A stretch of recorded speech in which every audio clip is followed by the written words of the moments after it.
All righty, folks, it's June of 2024, and there are some things that I think everybody can agree on that people should learn in high school. It should be a universal high school curriculum. How to file your taxes, how to change a tire, how does compound interest work, and how do NIST controls work? How do you assess them?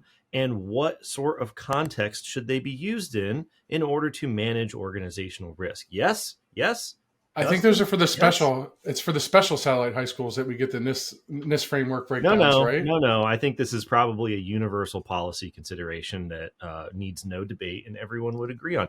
And good news, everyone. NIST has released 4 introductory courses online that cover NIST Special Publication 837, 853, 853A, and 853B. They are freaking awesome. They're free. They take about an hour each. And today we're going to talk about our experience going through their content. Yeah, so I think that there's a lot of things to be taken back whenever there's training offered, especially when it's training offered on the seed of all control framework seeds, right? Or the guidance document seeds, right? It's even better when it's free. And it's even better when it's free and it's not 8 hours of drawn out. And so at the worst, any Or a person week, that, yeah, or a yeah, week of drawn out material CCPs out there. Yeah, I agree wholeheartedly. But the best part about it is that what it does is that whole target thing, like you don't know what you don't know. We hear this all the time, right? So this eliminates part of it. I'm not going to say that you're going to take 4 1-hour courses from NIST and you're going to be an absolute RMF expert. But what I will say is that you will have awareness of it, right? You will Yes. know exactly what it's about, what it needs to be, how people are assessing it, Mm-hmm. how it fits into things. And I think that that's the most beneficial thing to take away from it. This isn't for the hard bitten pros that are like live, breathe, and die RMF for the past 20 years.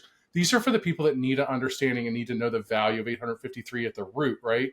And then to get them into the mix and get them Yeah. to understand what's going on. Yeah, absolutely. The world would be a better place, I think, if people took these courses. But let's explain why we think that is. Okay, so Sure. there are 4 courses. They're introductory level courses. They're available online. We'll put the links below. The slides are available online. We'll put the links below.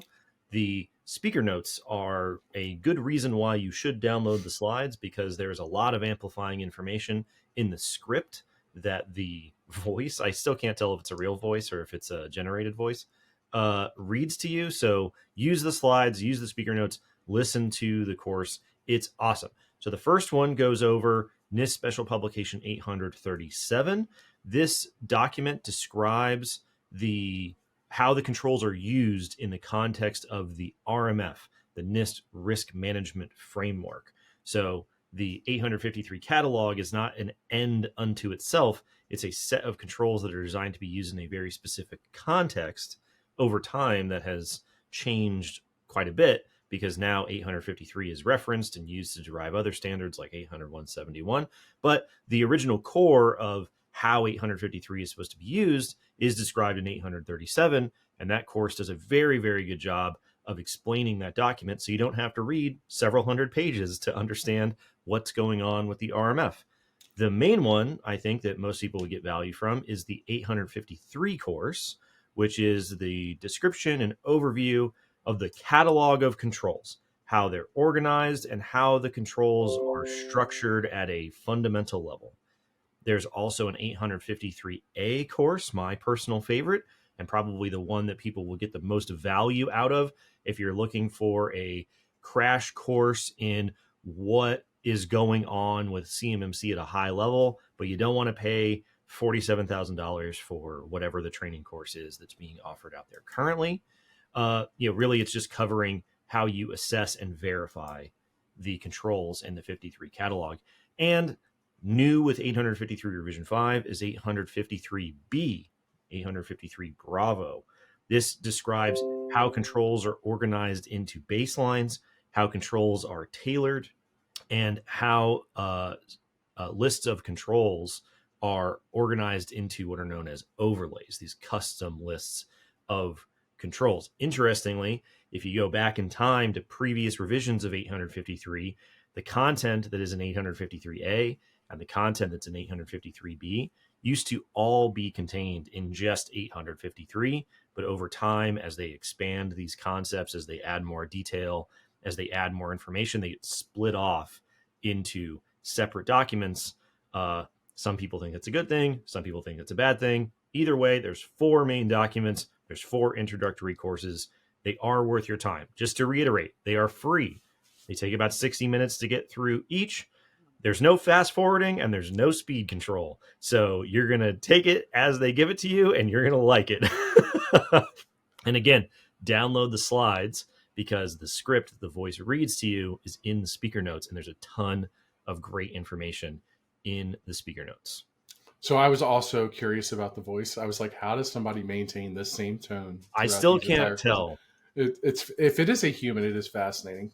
The other thing that kind of caught me when you were going through all of that, you said 853A and 53B kind of were all contained in one same document. Is that kind of something that like spurned your thought process of combining 171 and 171A together? Yeah, I think there's a lot of room. This is something that, I've talked with NIST and Dr. Ross about before. I think there's a lot of room for the way that NIST has a habit of being very verbose in their descriptions, and they are also very repetitive in their writing. The writing is also uses a lot of passive voice. And so I think that if NIST had a technical writer or two, a copywriter or two on the staff or contracted, call me, then they could save a lot of space by cutting down some of the redundancies in how they're described. Back in the day, they used to be the same document. I think they could still be the same document if we kind of reformatted and resequenced the way that the information is presented. For instance, in our episode covering NIST policy controls, it wasn't really that difficult to walk through each of the control items along with the verification steps that correspond to those control items. And when we talk about the 853A course, I just cannot stress enough how awesome it is, because there's visualizations and diagrams in that course that show how closely interlinked a control is to its verification procedures. And so it just doesn't feel great that they are contained in 2 separate documents. Sure. So it would take a lot of work for them to reorganize and resequence and cut down that information to merge it. If you just take the documents as they exist right now and smash them together, it's going to be like 1,000 pages long. That's not really workable. Yeah, if you were to cut out all the redundancy and stuff like that, like I think it would be a lot smaller. Now, to their credit, NIST is saying that the CPRT tool, the control and privacy reference tool online, is going to contain everything. So for every control that you're looking up, it'll have its verification procedures in an online tool, which is great. And so I would prefer it in a tool than in the document. I mean, obviously the document can be considered a tool itself. I think they can do both. But so one thing that I just wanted to point out before we kind of move in, because I really want to talk about the 853 course, right? Is for the people keeping track at home, why these courses, again, are important. Each one of those documents, except for really 853B, which is also relevant to the CMMC scheme of things, each one of those documents is listed as the supplemental documents within 800-171. So you want to make sure that you start, again, Jacob, you've preached this forever. You want to start at the root. You want to understand the root, understand where that goes. And it makes these tailored down controls a lot easier to understand.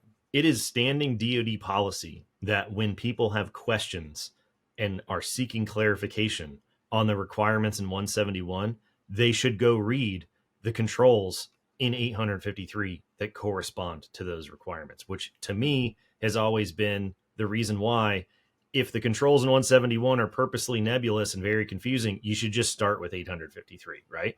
Now, there's obviously trade-offs with that, but that's where you're supposed to go to get the answers. So you should probably just start there, because you're going to end up with a lot of questions if you don't.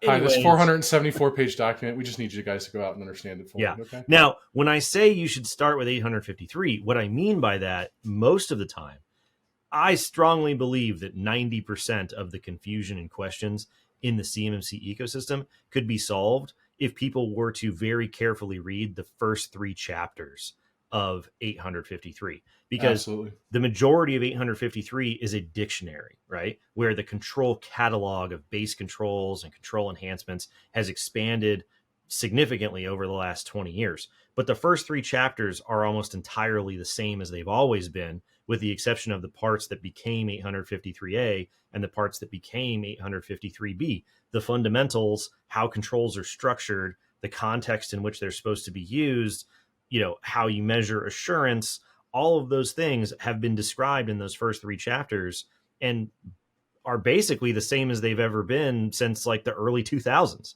And Sure. really, that's what this course summarizes. And so it's just, when you talk about the 853B course and tailoring controls, and you watch people just flog themselves trying to figure out what is an ODP, who's responsible for ODPs, when should ODPs be defined, and you're like, that is literally what is one of the first things that is described in 853B and described to a significant extent in the fundamentals chapter of 853. And we're just all out here wandering around, wondering what we're going to do about the ODP thing, which drives me nuts because I'm like, we already know how the ODPs are supposed to work. They put out a document that's not finished, so the government needs to be decisive about what they want to do. Either way, regardless of how opinionated you are or not, the courses are worth your time. For example, the 853 overview course. There's a couple modules, each with a couple lessons that follow very closely with the structure of the 853 document, which makes sense. The first module covers the fundamentals described in the first few chapters of 853. It goes over the anatomy of a control. It talks about the relationship between the 853 catalog and the overarching requirements in FIPS 200, the series of documents that were created in the wake of FISMA, were FIPS 199, FIPS 200, 853. And so they're designed to be used together in a context that we now refer to as the RMF, which is described in the 837 course. The 853 course also talks about how the catalog is organized, something that we started to cover in our episode on policy.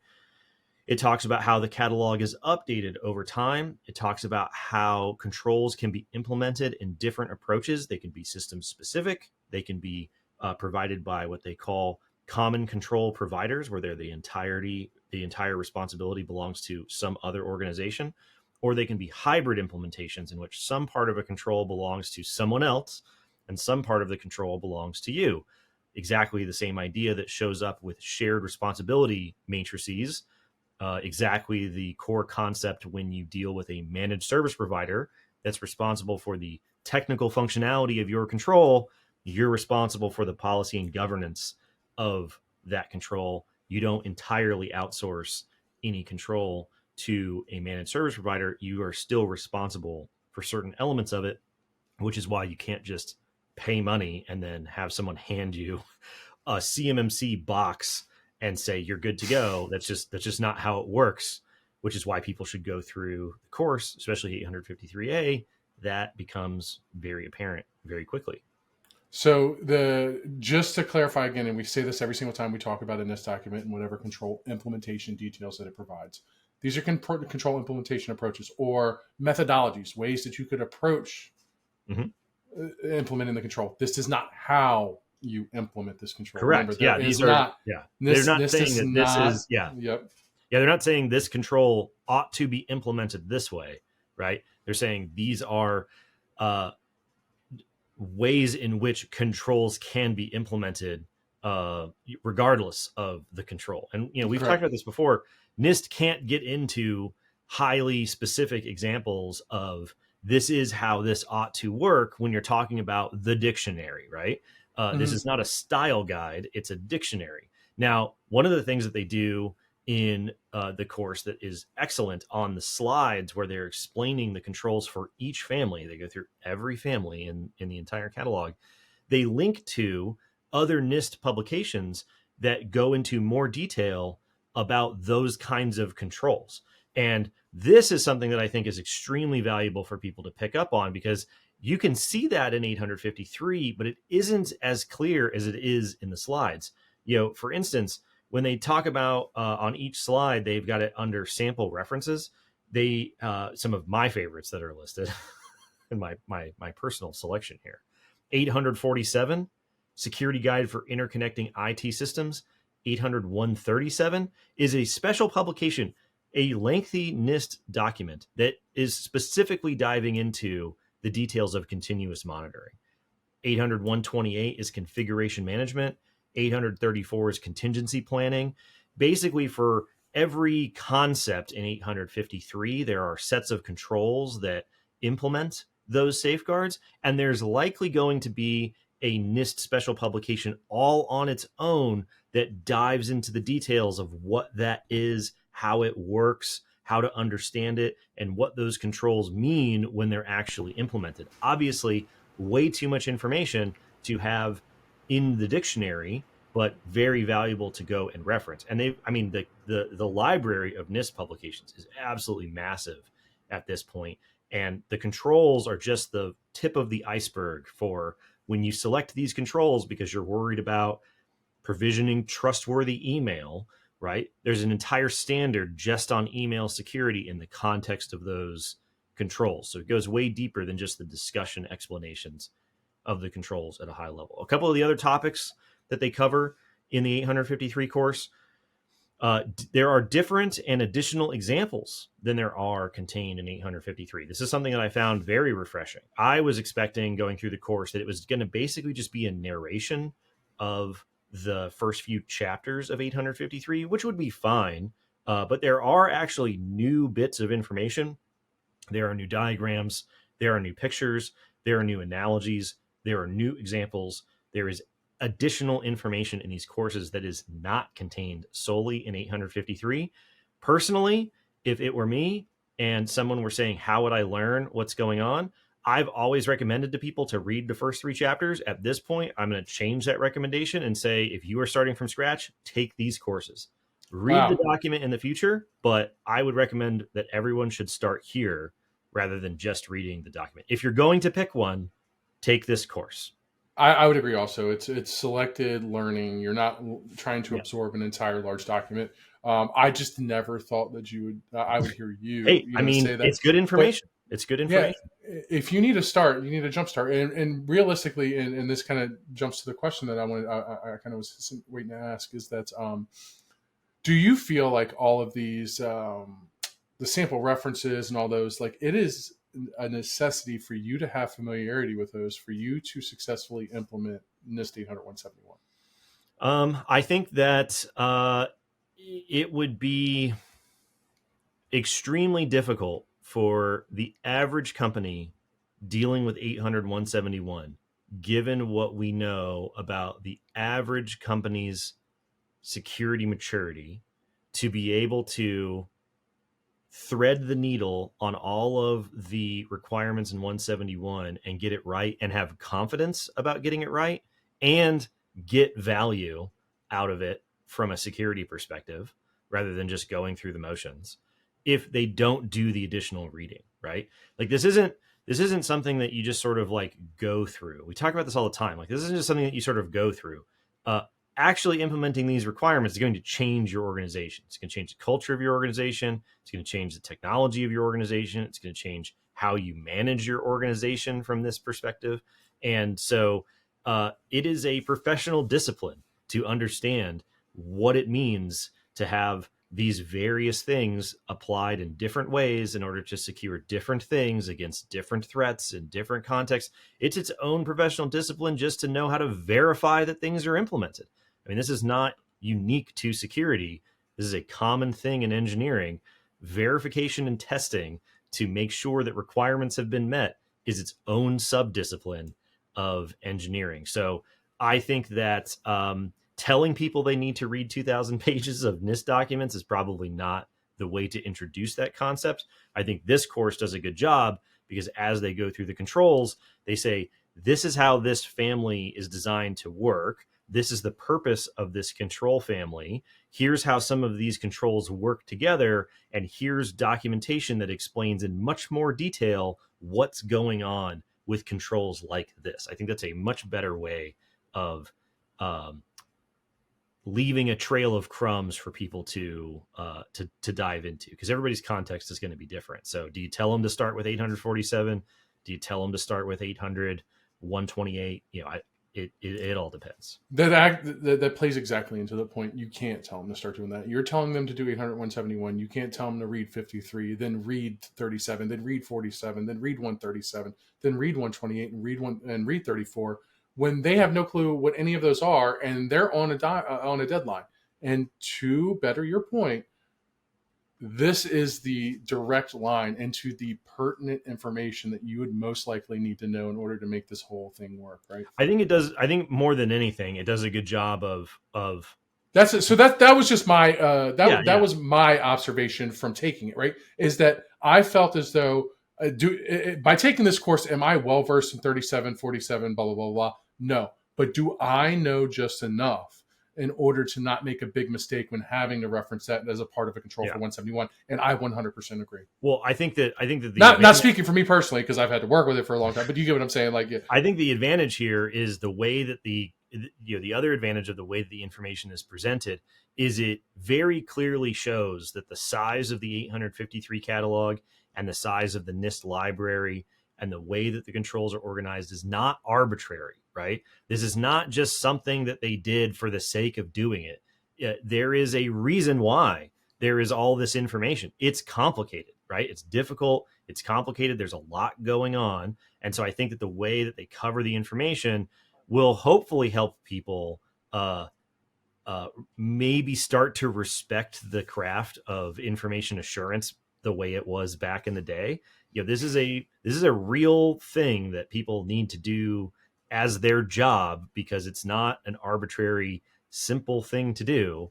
And I think that the way that they present that information is very good. My favorite part, this is something that we've talked about in the past, probably the most important part of 853 that gets overlooked more than anything else that they really harp on in the course, which I'm very happy about, is the explanation of the relationship between control functionality and control assurance. They are two sides of the same coin. In my opinion, the world of cybersecurity has lost their way on the assurance side of things. This is something that we've talked about with Ron Ross in one of our longer conversations with him. He feels like it's a lost art in the world of security these days. Everyone is obsessed with the technical functionality of security controls, which is extremely important.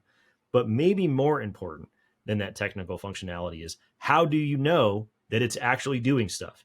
How do you know that it's operating the way you want? How do you know that it's actually implemented? How do you know that it's actually producing the outcomes that you're looking for, right? How do you know that the money that you're spending is actually doing anything for you? How do you know that you're meeting your requirements? How do you have assurance that all of this stuff that you're paying people to do for you, whether in-house or externally or whatever, how do you know? How do you have a level of assurance?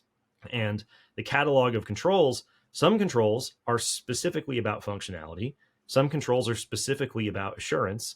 Most controls have a little bit of both. In my years of doing this, especially in the saga of CMMC, people tend to really hate the part about assurance. They don't want to show their work. They don't see the value in policy and procedure. They don't like documenting things. They don't like the assurance part. But what it comes down to at the end of the day is everybody wants to know if anything is actually working, which is an assurance function, not a technical functionality function. That's my favorite part of the course. It's my favorite part about 853. Everyone should listen to that section of the course twice. So usually you're very, very judgmental. Or no, hold on. Yeah. That's true. That is a statement by itself. That is true. That's a statement.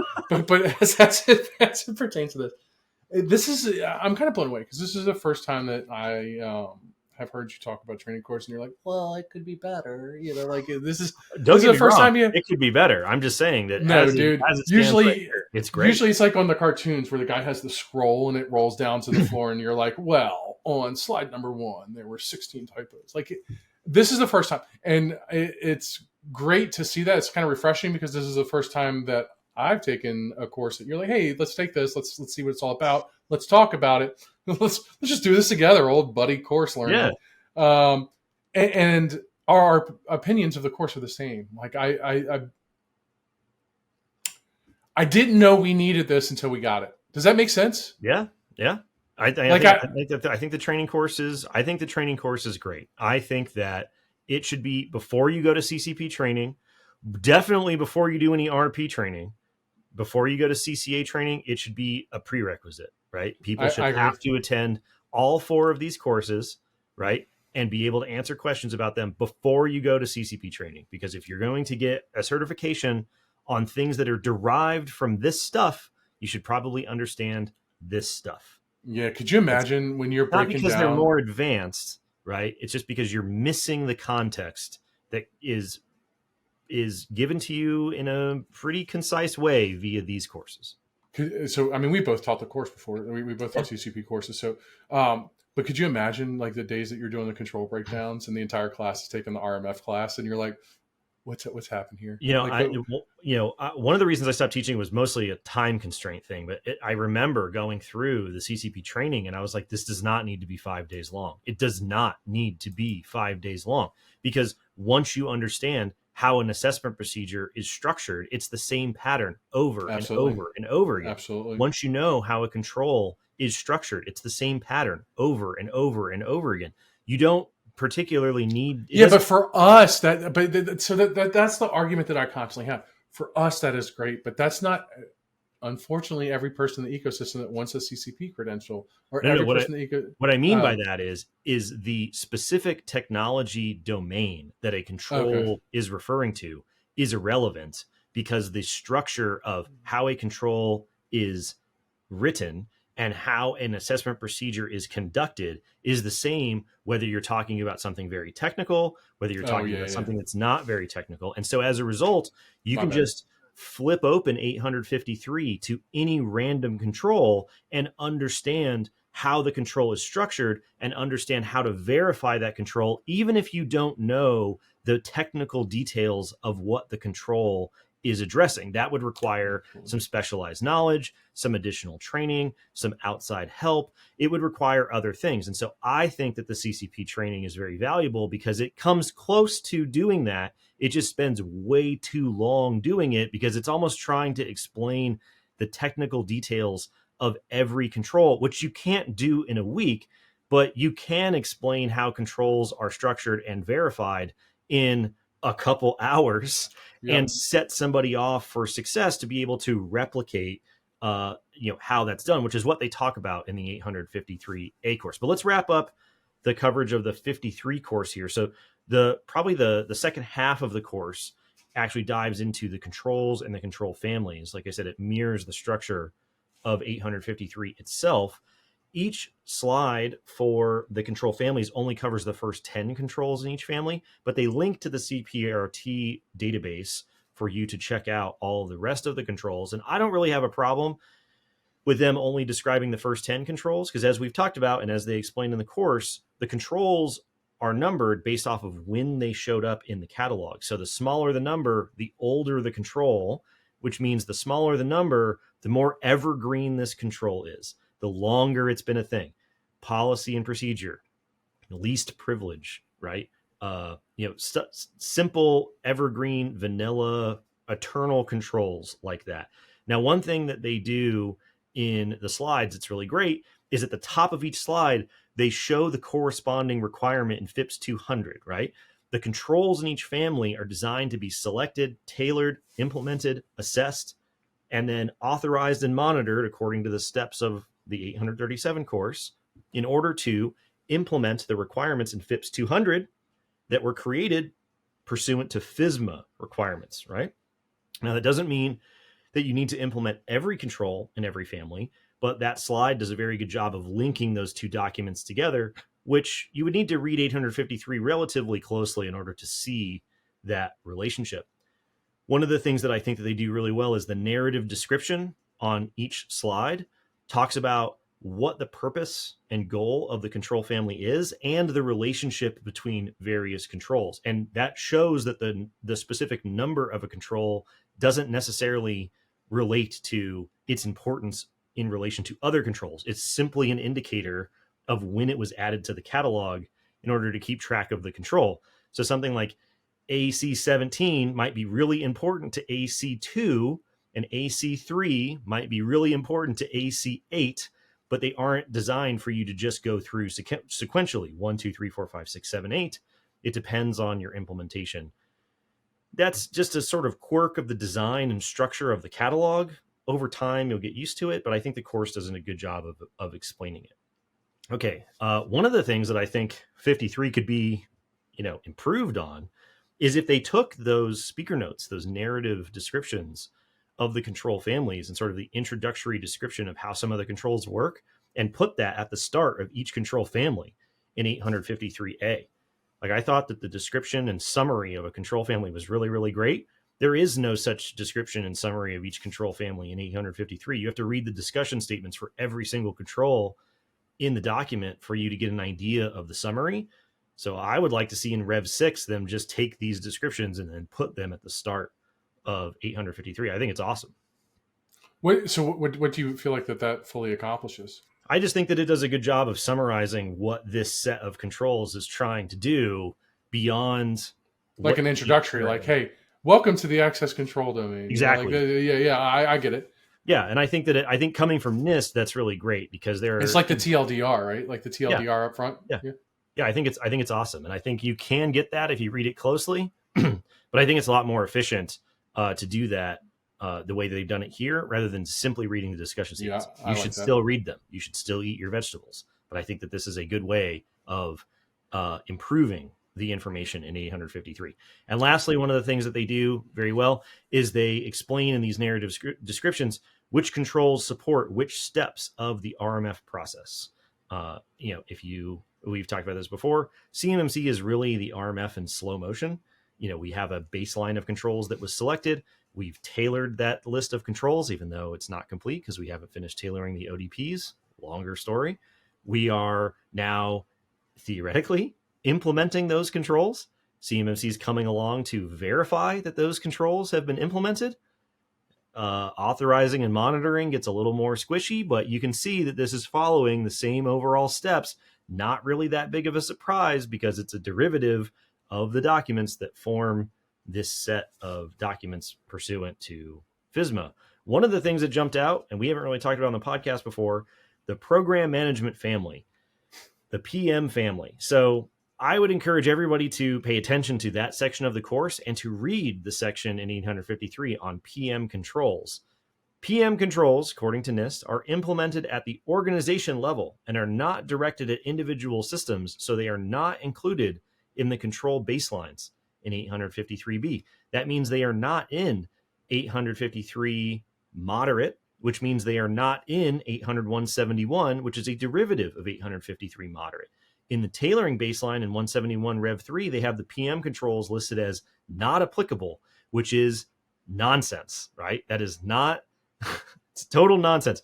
They are, of course, applicable, right? This is the idea that you wouldn't have program management controls describing how to run a security program is pretty absurd. Now, it's not in the baseline, so it won't be in the derivative of the baseline. But I think that this is a good example of showing that it doesn't matter which selection of controls you have, what sort of overlay you create out of 853, or whatever form of derivative we have in 171. You're not going to get NIST to ever tell you how to establish, run, and maintain a security program. They're not going to tell you how to run security for your organization. Now, the controls are there, and they do a decent job of explaining how some of these things might work, but it's really just a limitation of 853. And it goes back to reinforcing the point that Vicky and Ron and other people have made, where the fundamental assumption behind basically every NIST baseline is that you have an information security program in place, right? 80171 is not trying to tell you how to start an information security program. Not even close. The 853 moderate baseline isn't trying to tell you. The 853 catalog isn't trying to tell you. And so if you take a derivative of this catalog and then you throw it over the wall into a bunch of organizations that don't have security programs, it's not going to work, right? Things are going to be confusing. There's going to be information that's missing. There's going to be other things in 853 that you should reference to amplify and increase your understanding of how these things are supposed to work together.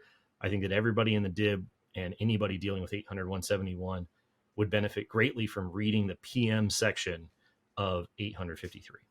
So the difference between requirements and for reference, right? So they're not putting in the baseline. The baseline's not making a requirement, even though we know that sound and common sense would tell you that it needs to be a part of it.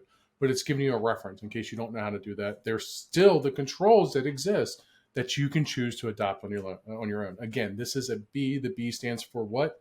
Baseline. Baseline means what? The minimum acceptable. Doesn't mean that that's where you stop. Yeah. Now, shifting gears here into the one that I think is the most valuable out of the four is the 853A overview course. So the course goal described here. Good to see that didn't change. We were so good with the A documents. These are still the most important, according to Jacob. 100%, 100% the most important part, because the verification procedures in 853A, the verification procedures in 171A tell you, how do you know if something is implemented? How do you know? You just spent this money with this company promising you the world to implement these controls. How do you know you got anything for your money? You just signed a contract with an MSP that's supposed to be your partner in making sure that you go through this journey to certification and you can continue to or start to get work with the DoD. How do you know that they are telling you the truth, right? You know by going through the verification procedures. So the course goal described in the 53A overview course: gain familiarity with the security and privacy control assessment processes, including developing and tailoring an assessment plan, conducting an assessment using that assessment plan, reporting assessment results to facilitate risk-based decision-making, right? How about that? These are very, very important things to know how to do. And this document is designed to facilitate you doing those things. So they talk about the learning objectives at the start of each one of these courses. And normally listening to learning objectives is horrible, but I just want to really foot stomp this. After completing this course, you will be able to, according to NIST, describe the purpose of the security and privacy control assessment process and explain how control assessments can support an organization's risk management program, right? How does verifying controls support risk management, right? They are related, everybody. I know it's tough to believe, newsflash, but verifying controls helps mitigate risk. So the purpose of 853A, check this out, everybody. The purpose of this document is to provide consistent and repeatable approaches to conducting control assessments. This is why, as many warts and issues as there are with 800-171 and 171A, as cumbersome and complicated and lengthy as 853 and 853A are, this is why I believe in the NIST approach to security controls, because they have an A document that corresponds to their controls and requirements. There is a consistent, repeatable, standardized way for gaining assurance over control implementation, which nearly every other control catalog out there does not have, right? How do you know if ISO 27001 is implemented? Nobody knows. How do you know if your CIS controls are implemented? Nobody knows. How do you know if XYZ control catalog is implemented? Nobody knows, because you have to pay somebody who apparently just has this knowledge in their mind, and you just have to believe them because they signed the paper at the end of your assessment. What procedures did you use? What questions did you ask? What objects did you evaluate? What methods did you verify? How did you reach your conclusion? How do I know that's true? What assurance do I have that that's true? That's what this document is designed to do. When they describe what a control assessment is, a control assessment is the testing or evaluation of the controls in an information system or an organization to determine the extent to which the controls are the holy trinity of the NIST documents, the holy trinity, the fundamental core concept behind everything underlying the 853 catalog and its corresponding procedures in 53A, to determine the extent to which controls are implemented correctly, operating as intended, and producing the desired outcomes with respect to meeting the security requirements for the system or the organization. Those are exactly the same things that your assessor wants to know, because those are the things that DoD wants to know. And ironically, unless you're just made of money, those are exactly the same things that small business owners want to know. I spent money on this thing. They claim What that did I I get? got this Yeah. result. Are they implemented correctly? Are they operating as I intend them to? Are they producing the outcomes that I want and need? The only way to know is to go through the control assessment. And the only way to really know is if we go through a standardized control assessment. And the only way to make the world a better place is if everybody is following a procedure like this, so that we have a standard, repeatable, normalized way of conducting verification. Correct, because you may have, without verification mechanisms in place. Okay, you may have a case in with a CIS control or a SOC 2 or whatever it may be, where hey, you've got, I don't know, let's say Sentinel, you're doing good on auditing. There's no breaking down. There's no delineation. Where are those reports going? What happens if something happens? Is anybody being informed, or you just have it? That's great to have it and it's up and launched. And I think that. It's very, very descriptive, prescriptive into the regards as to what needs to be accomplished here. We want you to put control 311 in place. This is what we want you to accomplish, and these are the things that we want you to put in place to assure that you've accomplished it. Once you've done all that, you're good to go. And this is theoretically the basis for reciprocal decisions, right? And reciprocal certifications is if we're all verifying controls in a standardized way and we all know what to expect, and we all know that you went through and you verified and proved that this thing was implemented, it makes me much more likely to believe you. And so if I'm just taking your word for it and I don't know how you did it, of course I'm not going to reciprocate like my certification and authorization decision over your analysis. I don't know what you did. So this process, although it seems tedious, it seems like overkill compared to all the rest of the control catalogs, is really the pathway to making things easier. Yeah, so the way that I want to explain this, have you ever done a fun activity where you've, I don't know, maybe taken... I don't do fun. I don't do fun. Look at the face. You've done a fun activity where you've taken fun. maybe an Controls assessment objective from a particular, in this 853 control, one of the assessment objectives, and then gone over to one of the other frameworks or one of the other standards that are being floated out there, and just seeing that one assessment objective is actually just a whole control. A whole control? Yeah. Oh, yeah. Absolutely. 100%. So let's just talk about the core of the 853A course here, and probably the thing that I think is the fundamental knowledge that everybody needs to have, because this is really the structure that would cut days and days off of the training time for CCP and CCA. Once you know how this stuff works, you can read any control in the catalog and any verification procedure in 853A, and you know what's going on, even if you don't understand the specific technology that it's describing, right? A very powerful thing to know how to do.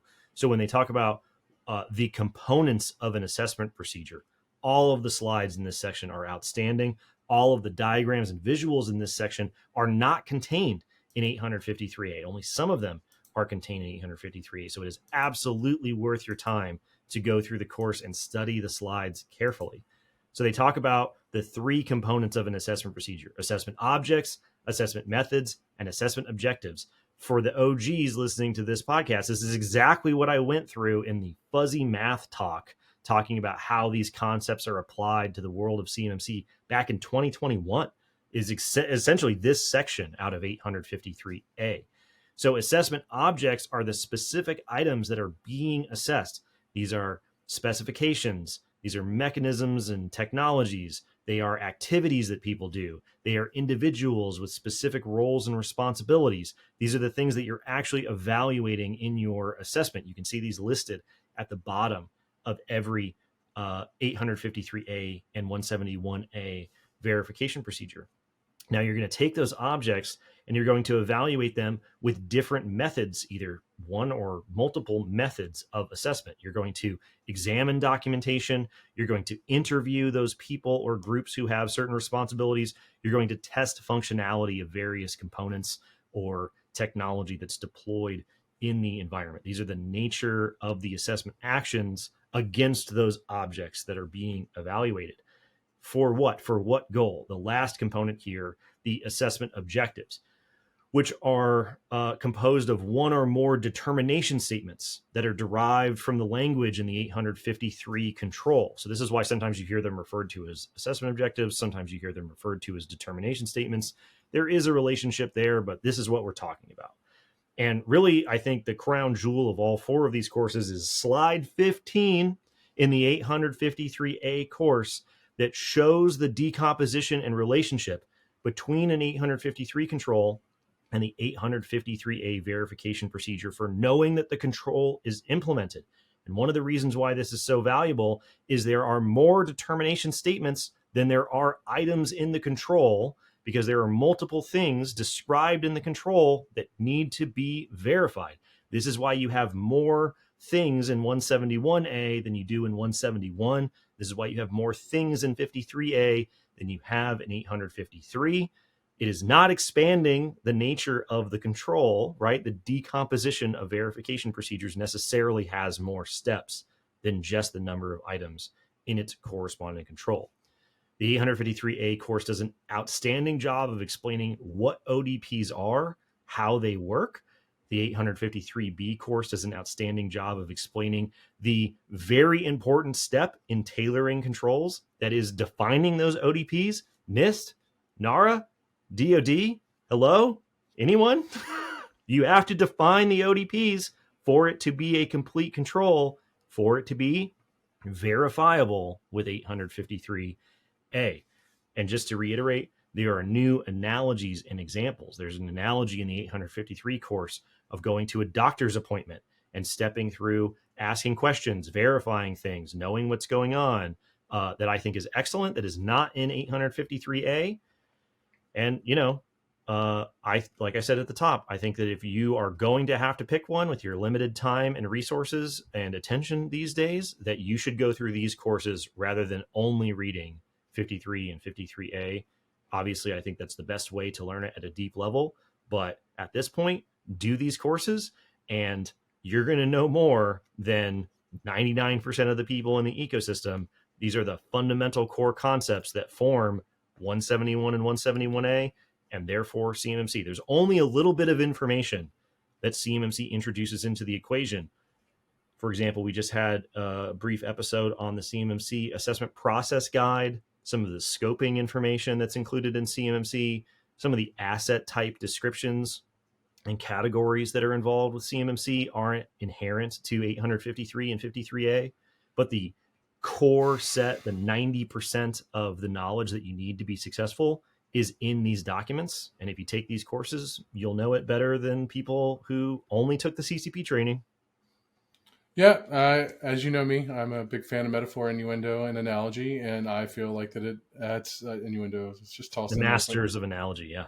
Yeah, like I think that using analogies when you're trying to educate and trying to get people helps with people to grasp what's going on. It helps. It makes it easier because you can then relate that to something, and then it now you understand the concept. You take something that's foreign, turn it into something that you can relate to, and you're good to go. I cannot stress enough how many times we've said it throughout this show itself, how we didn't know we needed this until we got it. We got it, and now feel like we're obligated to tell every single person that you need to do this. Yeah, I get a lot of people who message me on LinkedIn. And they say, "Hey, where do I start? How do I get into GRC? What do I do?" And it's always been a difficult thing to answer because a lot of the training, a lot of the books that are out there that are written on this stuff, they suck pretty hard. They're not very good. A lot of them are just restatements of the things in 853, and so a lot of free. You're not going to find. You are not going to find free training right now. You ain't going to find on Project Spectrum's website. That's very true. That's very true. Do you get what I'm saying? That stands up to this, and that's like I'm not trying to dig jabs, but like I am, 100%, but 100%. Literally, this came out of left field. Dropped 4 trainings, and said, "You know what? Good job, all that work you did, Project Spectrum. Because I've done more now for the DIB to be educated in the control framework than you've done with your funding in this entire time." So, and even outside of the DIB, what I would say is for people who are listening, who are like, "How do I get started in GRC?" There still isn't a very clean answer. but this is the cleanest one It's a that we good have start. so Yeah. far. I would take these 4 courses and learn them like the back of your hand, and you're going to be off to the races to apply that understanding in various GRC contexts, because most people aren't going to read the documents. So I would say take the courses. I agree. There you go, everybody. Happy learning. See you next week. See you next week.